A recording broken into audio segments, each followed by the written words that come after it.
My dad said I dressed like a slut and told me to cover up, so I gave him exactly what he asked for. It started when I wore a tank top and shorts to the grocery store on a 90-degree day. "You're not leaving the house dressed like a SLit," my dad said while I was grabbing my car keys. I looked down at my completely normal summer outfit. "Cover yourself up because I'm not having my daughter walking around looking like she's for sale," he continued, his face red with anger. I went back upstairs and changed into jeans and a hoodie despite the heat, and he nodded approvingly while saying this was about respect and dignity and protecting my reputation. That night, I did some online shopping with his credit card since he cared so much about my clothing choices. "Thank you for helping me understand modesty," I said the next morning, wearing a full-length denim dress that covered everything except my hands and face. He seemed pleased until we got to his office barbecue, where everyone kept asking if I was feeling okay and why I was dressed for winter. "She's exploring modest fashion," he explained uncomfortably while his coworkers exchanged concerned looks, and I stood there sweating through 3 layers of fabric. Monday, I wore a beekeeper's suit to school because Dad had been very clear about covering up and protecting myself from unwanted attention. The principal called him within an hour, asking if everything was all right at home and whether I was being forced to wear extreme religious garments. "It's just a phase," my dad told them. But I made sure to explain loudly in the main office that my father said my body was shameful and needed to be completely hidden from men's eyes. The counselor started taking notes while my dad's face turned purple. Tuesday brought his important client dinner at the country club, and I arrived in a full burqa I'd ordered express shipping from Amazon. "This is our daughter," my dad said weakly, as his Japanese investors stared in complete confusion. They kept asking questions about our family's religious beliefs and whether this was common in American households, while I sat silently eating through my face covering. His biggest client pulled him aside to discuss their concerns about doing business with someone who had such extreme views about women, and I heard my dad desperately trying to explain it was just teenage rebellion. Wednesday, I upgraded to a hazmat suit for his company picnic because he'd mentioned protection so many times that biological protection seemed appropriate. His boss's wife cornered him by the potato salad to express her deep concern about what was happening in our home. "If you need resources for controlling behavior or religious extremism, we have employee assistance programs," she said while I stood nearby in my yellow containment suit, explaining to anyone who asked that my dad said my skin was too dangerous to be exposed to the public. Thursday was parent-teacher conferences, and I wore a Victorian morning dress complete with a black veil that covered my entire face. My teacher asked my dad point-blank if he was abusing me or forcing me into a cult while I sat there looking like a gothic ghost from 1850. "She seems to be crying for help," the teacher said sternly, while my dad tried to explain that I was doing this to myself, but she'd already seen my essay about how my father called me a slut for wearing normal clothes.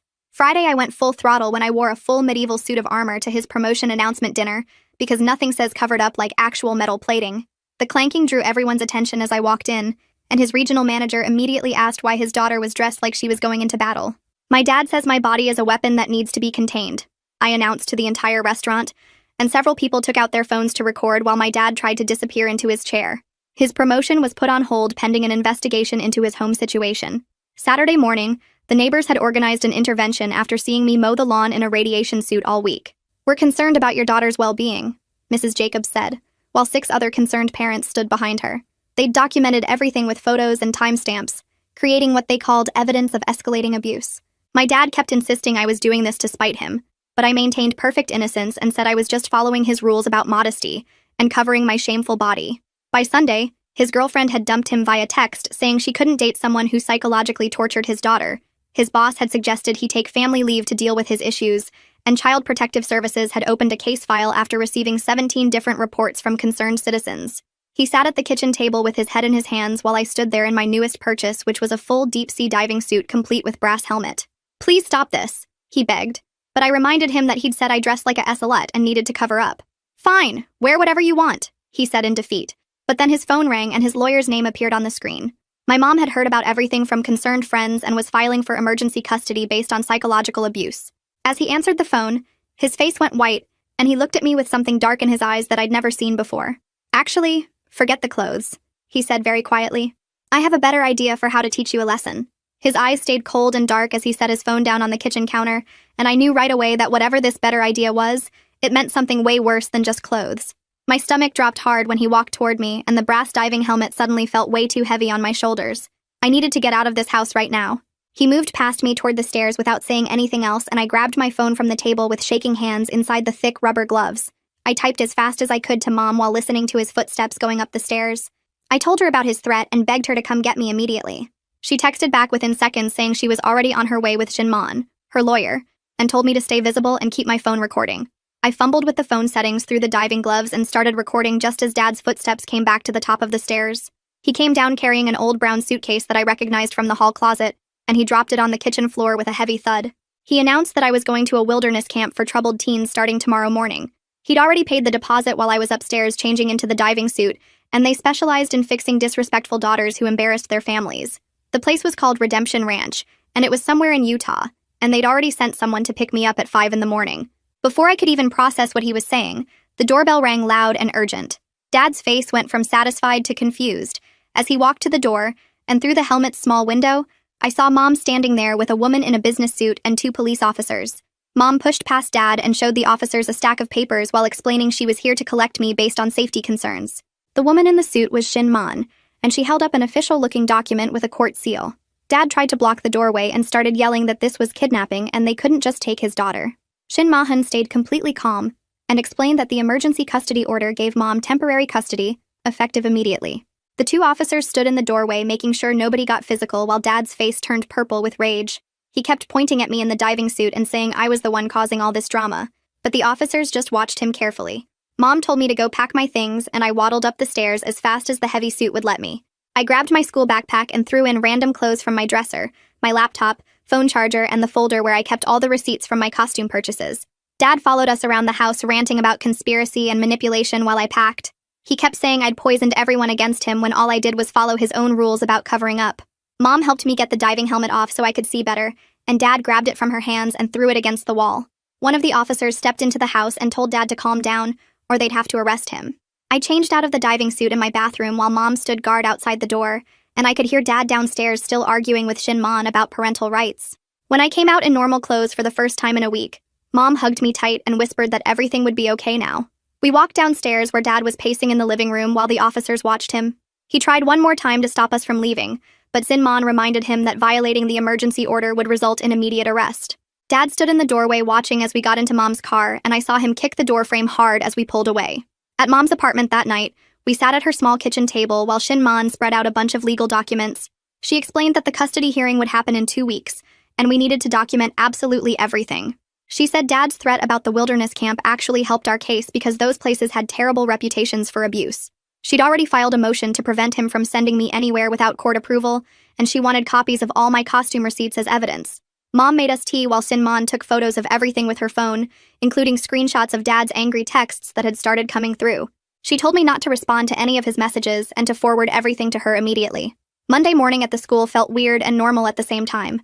I walked into the counseling office before first period, and Adeline Bray immediately stood up from her desk when she saw me. She pulled me into her office and closed the door, asking how I was doing after the weekend's events. She'd been keeping detailed notes since the beekeeper suit incident and wanted to make sure I felt safe at Mom's place. She had a thick folder on her desk with my name on it, and I could see printed emails and her handwritten notes sticking out. She asked if I needed any accommodations at the school, or if there were any safety concerns she should know about.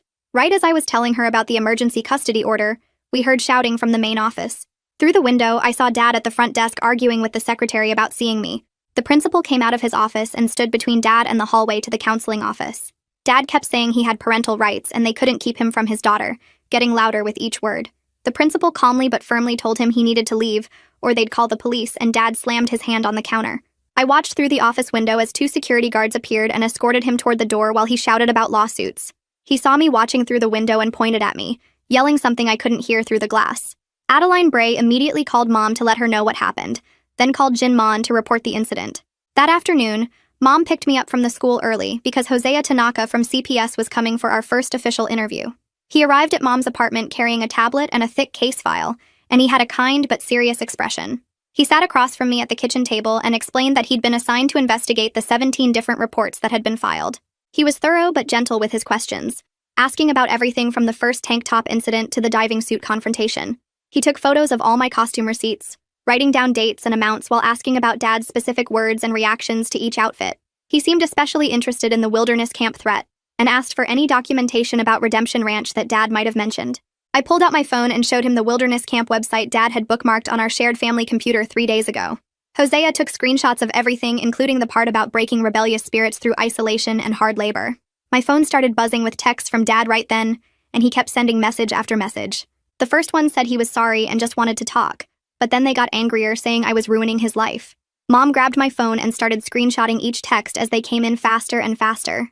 Dad wrote that I'd destroyed his career and his relationship, and now I was trying to take away his parental rights. He said no college would accept me after what I'd done, and he'd make sure everyone knew what kind of manipulative person I really was. Mom forwarded everything to Shin, who called us back within minutes, saying this harassment violated the emergency custody order. She told us to keep documenting everything, and not to respond to any of his messages, no matter what he said. That same afternoon, we found out from a coworker friend that Huang Parrish had called Dad into his office after lunch.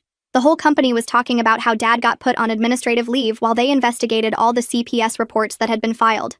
Someone had posted the armor incident video on social media, and it went viral with thousands of views and comments about toxic parenting.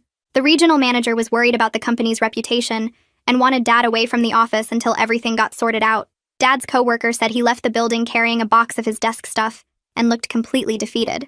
2 days later on Wednesday, I had my first meeting with Alba Campos at the family court building downtown. She had a small office with toys and books, even though I was too old for most of them. She asked me to tell her about life at home before the tank top incident, and I explained how Dad always had rules about everything. He picked my clothes for school pictures and important events and got mad if I wore makeup or styled my hair differently. She wrote notes while I talked about how he monitored my social media and read my text messages every night. She seemed really interested when I mentioned he'd thrown away clothes he didn't like without asking me first. She asked if there were other controlling behaviors, and I told her about the time he made me quit drama club because the costumes were too revealing. That evening, Mom got a call from someone we didn't expect, which was Dad's ex-girlfriend from 6 months ago. She'd heard about everything from mutual friends and wanted to help however she could. She told Mom that Dad's controlling behavior was why she left, and the diving suit story was just the final straw. She said there were so many red flags she'd ignored, like him telling her what to wear to his work events, and getting jealous when male coworkers talked to her. She offered to write a statement or testify about his patterns of control, and Mom gave her Shin's contact information. The next day, Hosea came back to interview our neighbors and spent hours at Mrs. Jacobs's house going through her documentation. She'd been taking photos of me in the different costumes all week because she was so concerned about what was happening. She showed him timestamps proving the escalation from the beekeeper suit on Monday to the diving suit on Sunday. 3 other neighbors came over to talk to him, and they all said they'd been worried enough to consider calling someone even before the intervention. One neighbor said she'd seen Dad yelling at me in the driveway multiple times over normal teenage stuff like playing music too loud. Thursday morning, Shin called to tell us Dad's lawyer had reached out with a settlement proposal. He wanted to get unsupervised weekend visits if he completed an anger management course and agreed to therapy. Shin said absolutely not, and that we weren't negotiating anything until Alba Campos finished her complete evaluation. She said Dad's lawyer was trying to minimize the situation, but the evidence was too strong to ignore. At the school that day, the rumors were everywhere, and I couldn't walk down the hall without people staring or whispering. Some kids thought the whole costume thing was hilarious and kept asking if I still had the armor. Others seemed genuinely worried and asked if I was okay or needed anything. My friend showed me screenshots from social media where people were sharing the video and arguing about whether I was a genius or went too far. Adeline Bray pulled me aside between classes and offered to move my schedule around if I needed space from all the attention. I told her I wanted to keep my normal routine because changing everything would just make it worse. She said she understood, but reminded me her door was always open if things got overwhelming. Friday started normal, but everything changed that evening when we heard someone buzzing every apartment in Mom's building. Mom looked through the peephole and saw Dad standing in the hallway, even though he wasn't supposed to be anywhere near us. He must have convinced someone to let him in because he was pounding on our door yelling that he just wanted to see his daughter. Mom told me to lock myself in the bathroom while she called 911, and I could hear Dad getting louder and angrier in the hallway. The police arrived within 10 minutes, and I heard them telling Dad he was under arrest for violating the protective order. He kept arguing that he had rights as a father, but they didn't care, and took him away in handcuffs. Mom held me while we both shook from the adrenaline and fear of what could have happened if he'd gotten inside. We found out the next morning that Dad spent Friday night in jail and got released Saturday with a court date for the violation. Shin called us right away saying this actually helped our case significantly, because it proved Dad couldn't respect legal boundaries.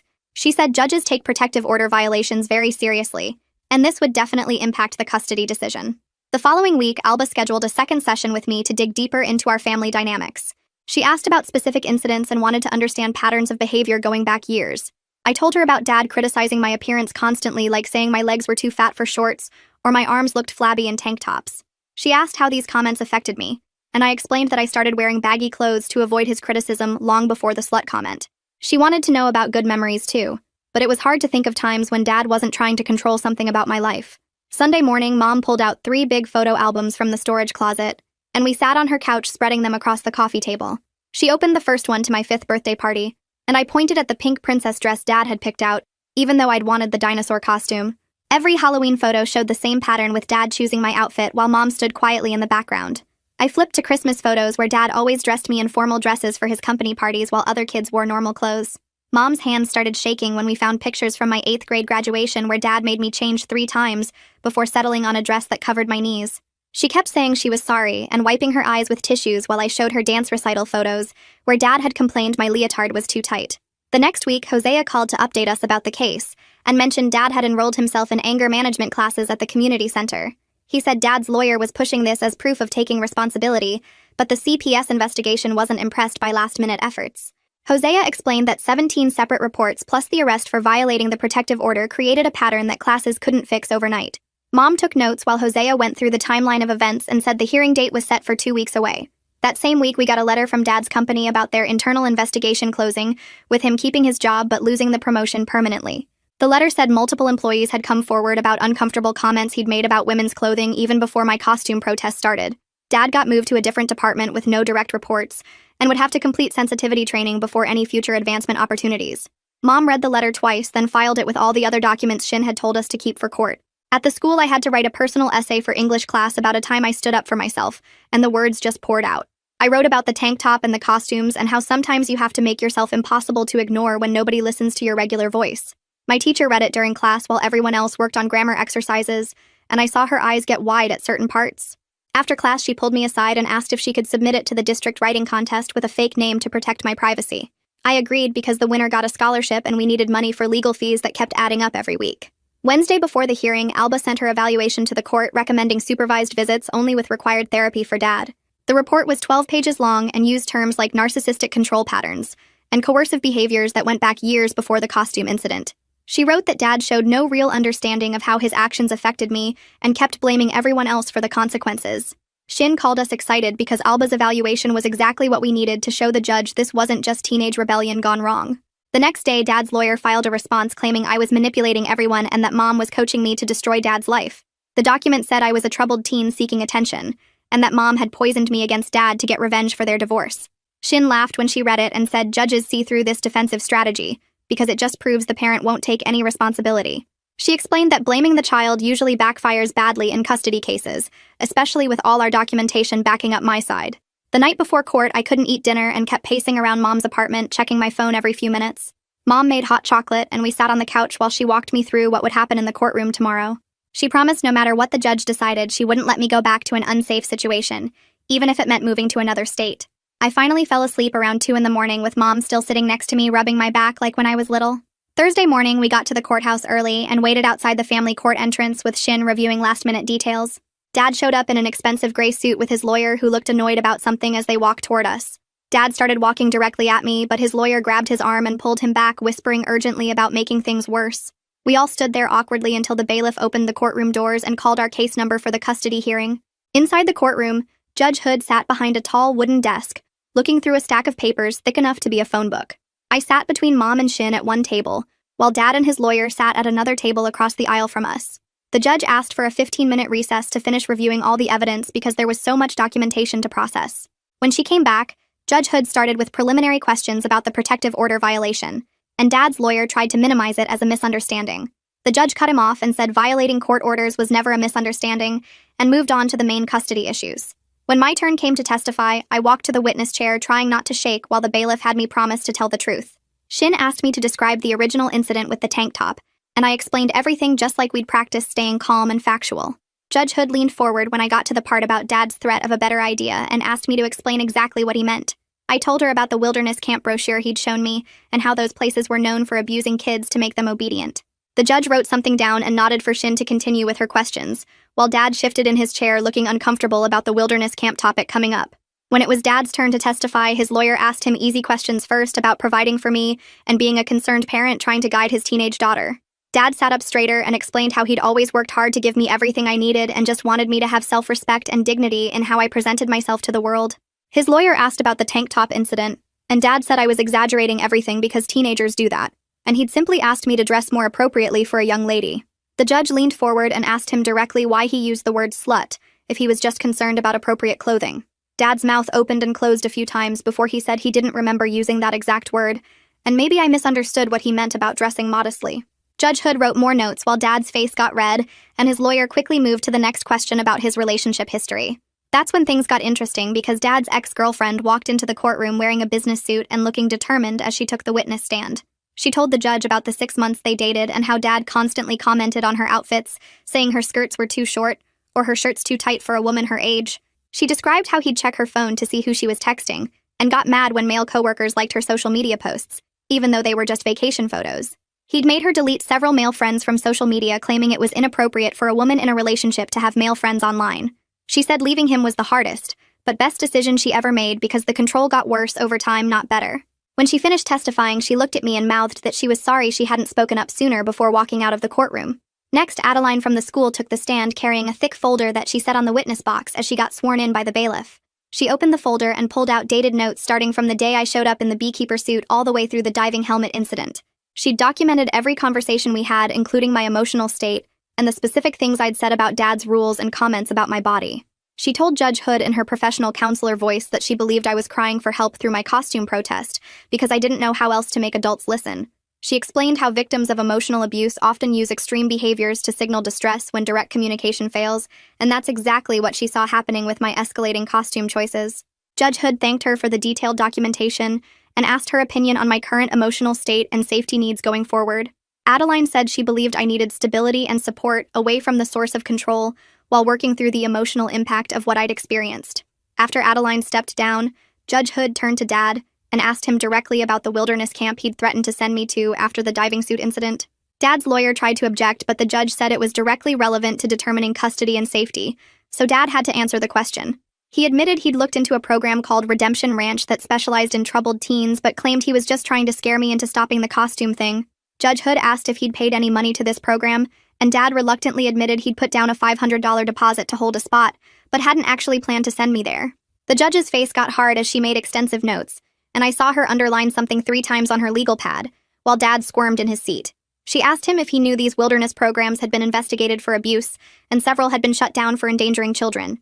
Dad said he'd only heard good things about teaching kids discipline and respect, but the judge shook her head and wrote more notes, looking increasingly unhappy with his answers. After 3 hours of testimony and evidence, Judge Hood said she'd heard enough to make her decision about temporary custody arrangements, while the full investigation continued. She stated that based on the evidence presented, including the documented pattern of controlling behavior and the threat of sending me to a potentially harmful program, she was granting Mom full temporary custody.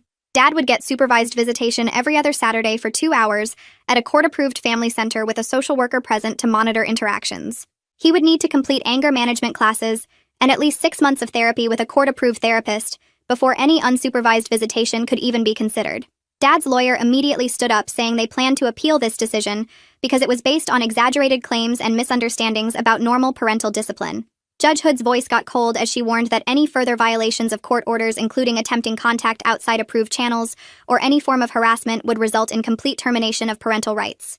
She said she'd reviewed the police report from Dad's arrest for violating the protective order, and that showed a clear pattern of refusing to respect legal boundaries. Dad's face went white as he finally seemed to understand this wasn't something he could talk his way out of or minimize as teenage drama anymore. Outside the courthouse, Mom and I walked toward the parking lot when Dad came rushing up, trying to talk to me one more time about how this was all wrong.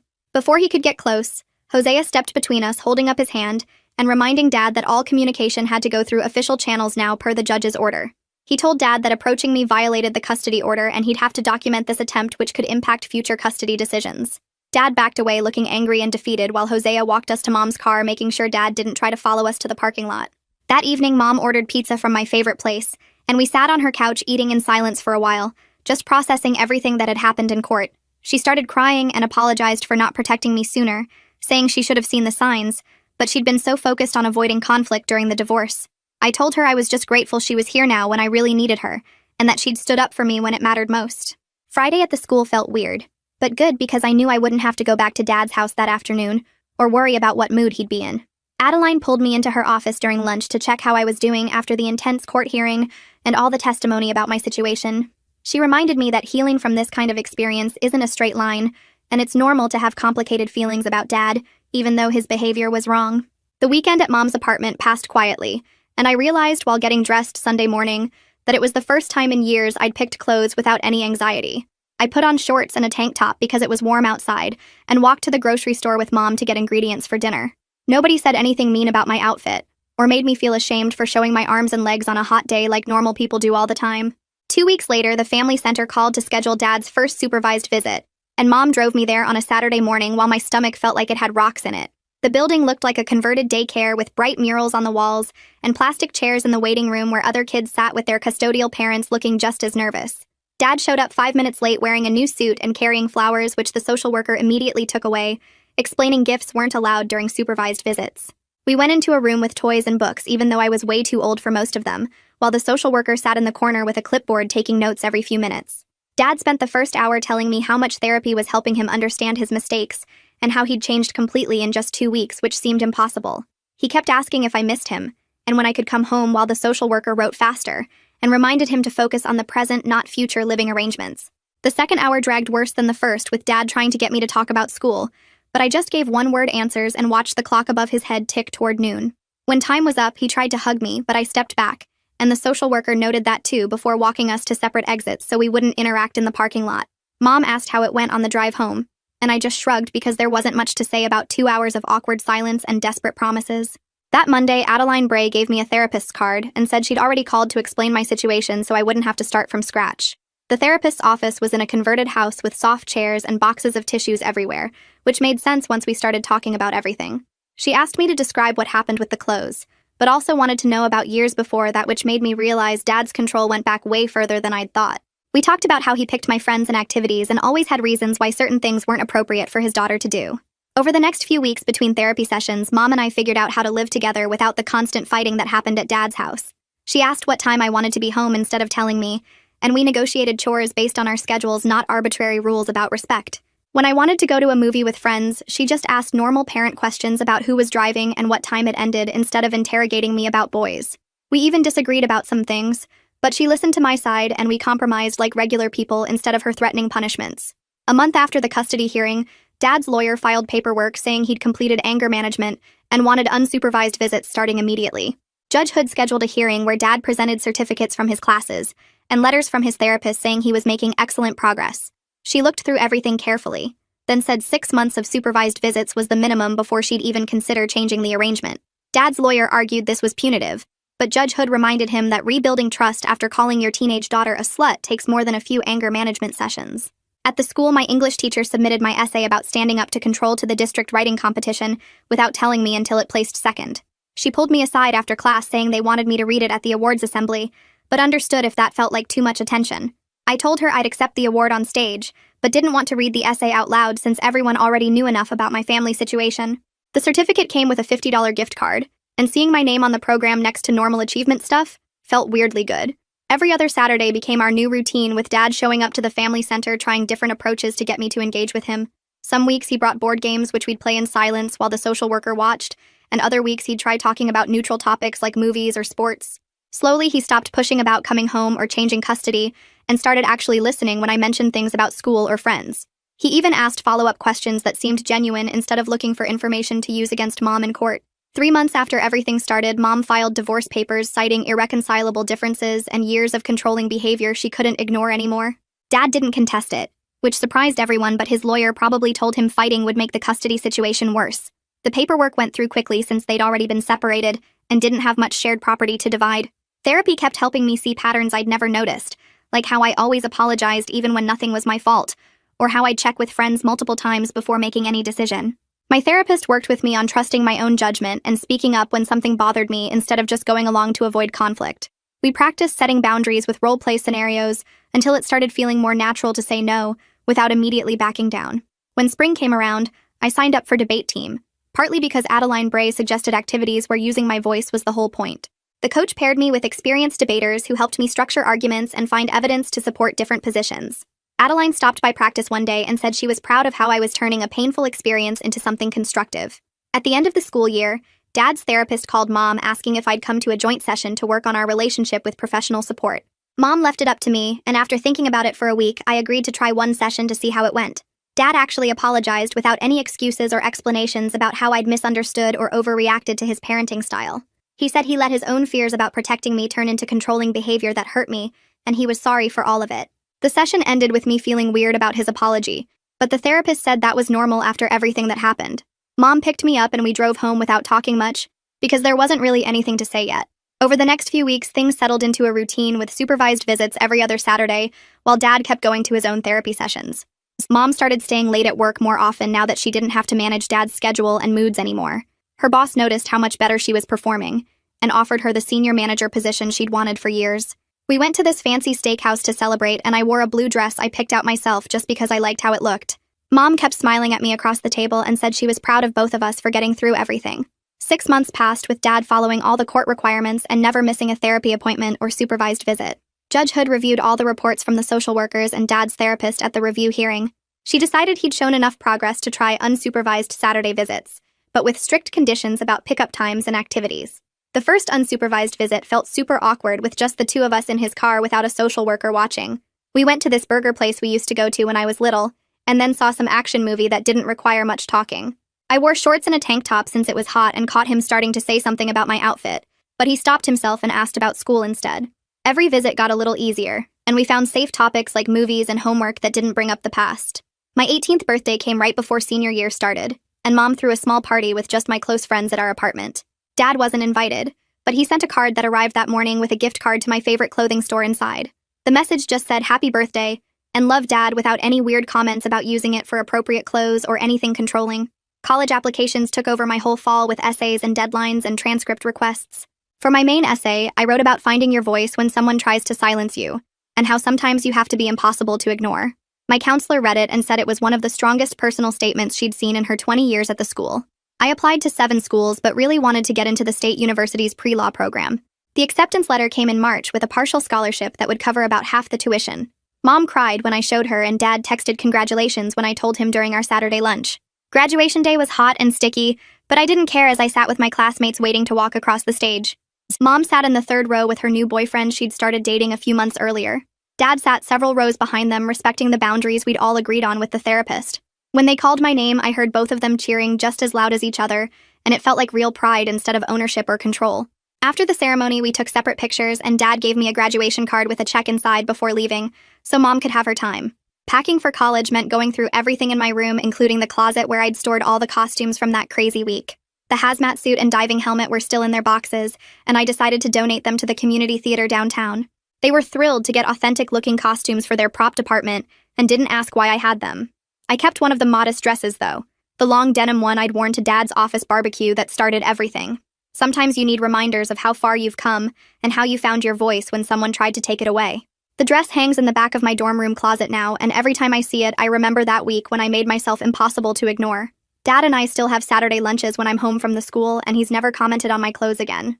Mom got engaged to her boyfriend last month and asked if I was okay with it, which I was. Life moved on from that insane week of costumes, but the lesson stuck with me about standing up for yourself even when it seems crazy. Well, thanks for hanging out with me while I rambled through all those moments. Hope my questions didn't get too out there. Always a blast chatting with you, and I'll see you next time. Subscribe for more content like this.